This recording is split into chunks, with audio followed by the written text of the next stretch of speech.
Hello and welcome to How to Automotive. In today's video, I got a couple repair tips for you, so stay tuned for that. So we're working on a Chevrolet and I'm doing a pretty common repair, which is the valley pan here cover.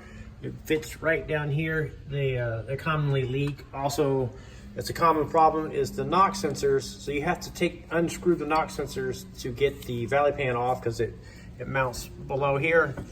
So it's very common to find the knock sensors in the condition like this, where they're in really bad condition. And I highly recommend that you replace them when you do this job. But also I recommend that you replace the sub harness that goes to it. As you can see, it's in horrible condition. A lot of corrosion on the connections there. And if you try to reuse any of this stuff, you'll be pulling this back apart due to a check engine light for the knock sensor. Also, when you're installing the knock sensors, make sure you look up the torque specs.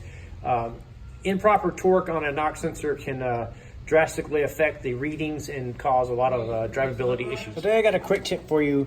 If you're having an intermittent or weird overheating problem, doesn't seem to be leaking coolant, cooling fans, all that seems to be working, well, it's not uncommon for the impeller to come detached from the water pump, especially on European vehicles such as Volkswagen, Audi, BMWs, I believe even some Mercedes.